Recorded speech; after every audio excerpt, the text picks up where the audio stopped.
பார்த்து வருகிறோம். விழுப்புரம் மாவட்டம் திண்டிவனத்தை அடுத்த தென் பஜாரில் அடுத்தடுத்து 4 வாகனங்கள் மோதி விபத்தானது ஏற்பட்டிருக்கிறது.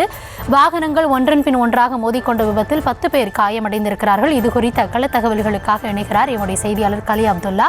கலி அப்துல்லா, வணக்கம். விபத்தானது எப்படி நிகழ்ந்தது? காயமடைந்தவர்களின் நிலை எவ்வாறு உள்ளது? போக்குவரத்து அந்த பகுதியில் தற்பொழுது எப்படி இருக்கிறது? கூடுதல் விவரங்களை வழங்கலாம்.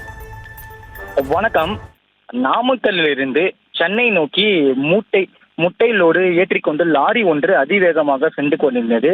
டிரைவரின் தூக்க கலக்கத்தால் எதிர்பாராத விதமாக டிரைவர் திடீரென பிரேக் போட்டதால் அதன் பின்னால் வந்த மற்றொரு லாரி மொட்டை ஏற்றிக்கொண்டு வந்த லாரி மீது பலமாக மோதியது.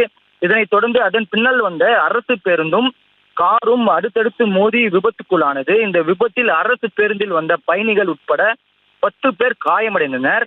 மேலும் விபத்து நடந்த இந்த சென்னை திருச்சி தேசிய நெடுஞ்சாலையில் கடும் போக்குவரத்து பாதிப்பு ஏற்பட்டுள்ளது. மேலும் இந்த நிலையில் தகவல் அறிந்து சம்பவ இடத்திற்கு வந்த மயிலம் போலீசார் படுகாயமடைந்தவர்களை மீட்டு சிகிச்சைக்காக திண்டிவனம் அரசு பொது மருத்துவமனைக்கு அனுப்பி வைத்ததோடு போக்குவரத்தை தற்போது வரை சரி செய்து வருகின்றனர். மேலும் இந்த விபத்து குறித்து மயிலம் போலீசார் வழக்கு பதிவு செய்து தற்போது வரை விசாரணை மேற்கொண்டு வருகின்றனர்.